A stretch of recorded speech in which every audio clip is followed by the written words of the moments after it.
I'm Mr. MegaManFan, and this is Street Fighter, the 30th Anniversary Collection for Nintendo Switch, a game that I previously promised in a channel update that I would review in a future episode.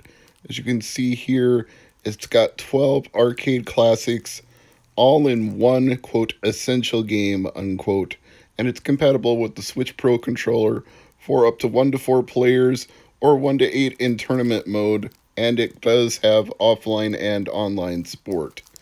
It's a very nice looking presentation on the outside, but let's open it and see what's on the inside. Split this plastic here and pull it apart.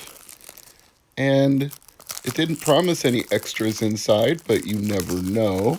This could be like Monster Boy in the Cursed Kingdom. There could be some nice things in there. No. I need that Price is Right sound effect. The fail sound. Da, da, da, da. Because there is nothing except a physical Switch game.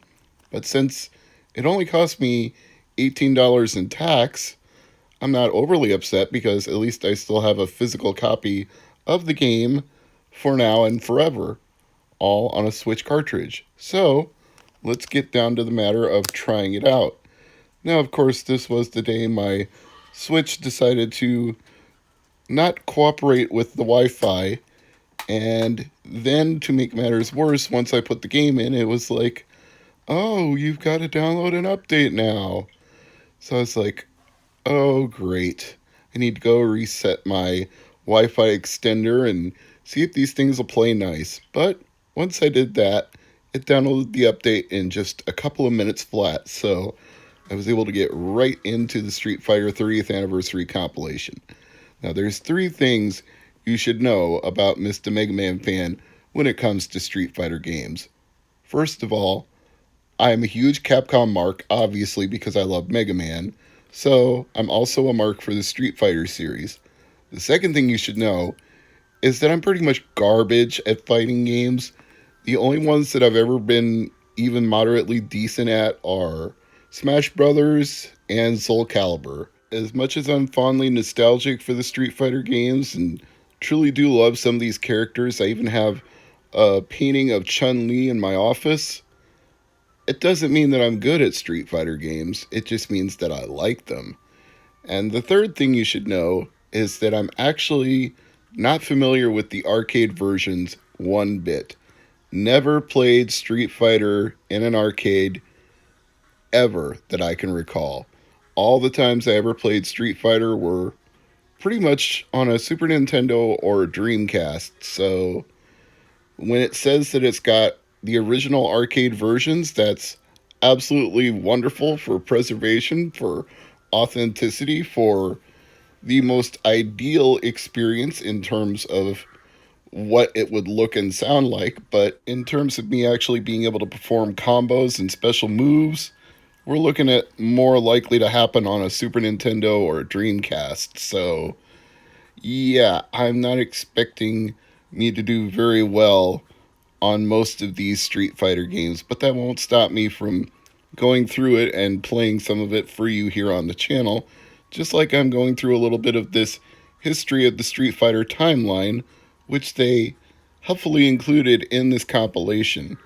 Now, it would have been even better if they had actually included some interviews with some of the artists, designers, and I don't just mean like a print interview you could read. I'm talking like actual video, but they probably didn't want to pack that much content onto a Nintendo Switch cartridge.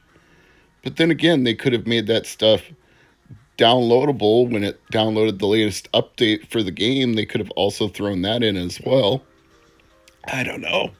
Maybe I'm just expecting too much from Capcom in this case. The fact that they made a 30th anniversary edition and put 12 arcade games on it is probably as big an ask as you could get. So I started with Street Fighter 2 Turbo, thinking that out of all the games, that might be the one that I'm the most familiar with. But I'm already noticing that there is a heavy CRT style overlay. So I wanted to get into the options menu and see if I could take out the scan lines. And it looks like there is a filter that's making it look more like a TV, so I'm just going to turn that off. It's, again, authenticity, top notch, but not necessary. And I don't think I want to go full screen. Oh, and I definitely don't want to go widescreen. So let's stick with the normal aspect ratio, but with the filter off. That looks good for me.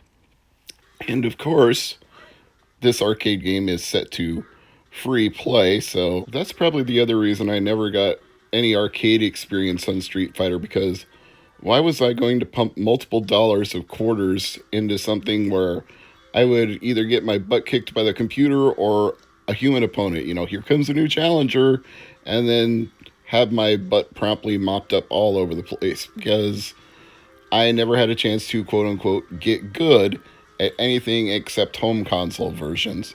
But I'll give Chun-Li a shot in this arcade version of Street Fighter 2 Turbo and see what I can do facing Cammy. Had to fly all the way to England just to face a girl wearing a beret and pigtails. And she's totally wiping the floor with me like I just talked about. That, I don't think she even broke a sweat there. That was a perfect round. It didn't say perfect, but it might as well have been. Let's see if I can get a few hits in this time. There we go. That's a little bit better. And by little, I mean minuscule, as in very little. Nope. I'm not good at this at all. Well, the good news for me here is that there are 12 Street Fighter games, so I don't have to suck at just one of them. I can suck at all of them. But we will try something else to see if I can do a little bit better than playing Street Fighter 2 Turbo, because that is obviously not my jam today. How about the original Street Fighter? I've not even had any console experience that I can think of with this, unless there was a port of it to Nintendo or Sega Master System that I'm just not remembering off the top of my head. But somehow I feel like my entire home console experience with Street Fighter started with Street Fighter 2, so we'll see what I can do here. Not really a player selection, you just choose USA or Japan, and then it gives you a character and you start fighting. So obviously they did revise a lot of things when they went to the sequel, Street Fighter 2. Then they gave you multiple characters to choose from, and the graphics were significantly upgraded, but I'm not going to complain too much because I just want to fight. So all things considered, maybe Street Fighter, the original game, is my actual jam because I seem to be having better luck. Although I just got hit pretty hard by the enemy here. I love that choice. Player one and enemy. Now, the other thing I have to say about Street Fighter is I do voiceover narration for this gameplay is that the voices they recorded for this, I'm pretty sure they didn't bother to hire an American actor or an American narrator or a voiceover person, whatever you want to say, because I'm guessing that this game was just developed entirely in-house at Capcom with no kind of thought to localization or translation, because when you listen to the voices, when you listen to their victory speeches, like the one we're about to get here, it's not good. I mean, it's not even mixed well, but it's not acted well. That's not even what I'm trying to say. It's how do I put it? It's no care was given to how it would sound to ears outside of the domestic market where the game originated. That is the way I would put it. It's like they're not even thinking about anybody else hearing it other than themselves. So they don't care if they just do it in-house and do it with their own speech inflections and vocal tics and whatnot. But this was the 1980s, so I guess you wouldn't expect an interconnected global market like the kind we have now with the Street Fighter 30th anniversary, so that's entirely understandable. I wouldn't fault them or criticize them necessarily for that, but it just sounds really poor in retrospect. It makes this game sound dated because these days you would definitely hire voice actors that would make it sound good for whatever market the game was being released in. Let's go to another game. Let's see. Oh, I think Street Fighter 3 Third Strike. I think that might be the jam. I feel like that's one I've had on Dreamcast. And why do I keep saying everything is the jam today?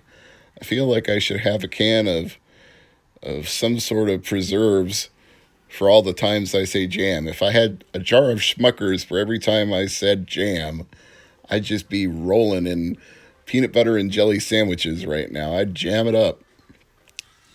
This one is one of my favorites, not just for the gameplay, but for the very hip hop influence on the soundtrack. I suppose in a way that also dates the game, much like I was saying about the 1980s, where localization was not really given much of a thought. In the 90s, having a hip hop soundtrack was probably like, hey, this is how to make the game cool and hip. If you come to the arcade to play it, this is your incentive. And if you make a home port, you got to capture those things as well to relive that experience. But at the same time, I don't know that arcade games are worried about that kind of thing anymore. It's not like they have to attract a certain demographic by having a certain genre of music that's popular at a certain time.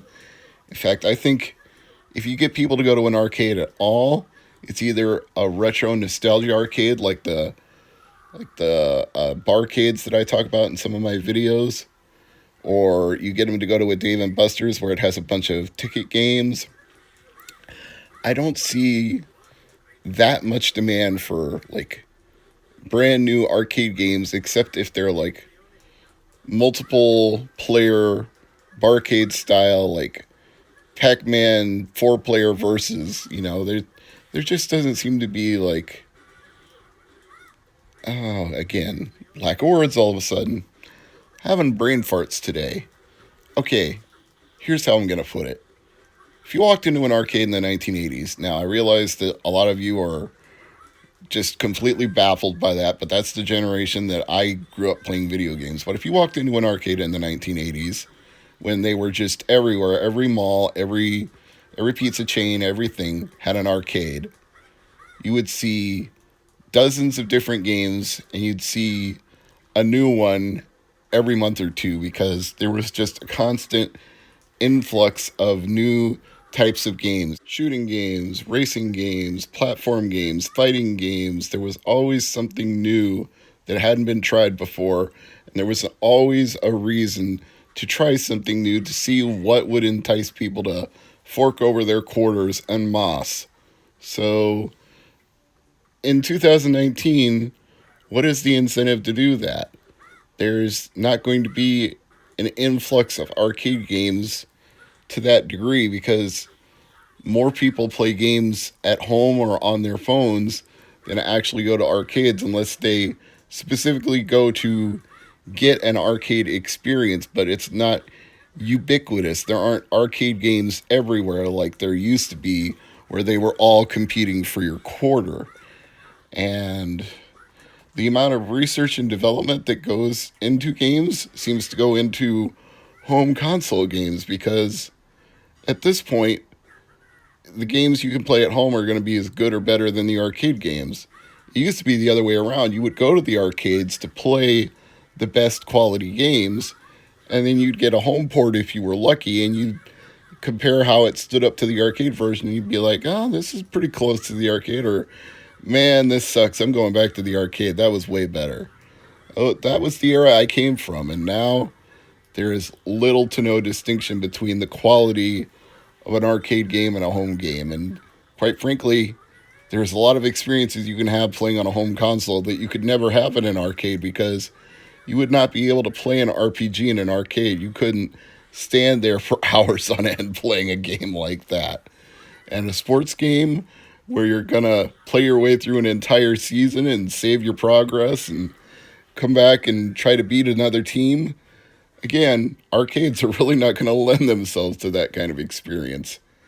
So I just don't know that anymore there's that kind of money and effort put into making arcade games.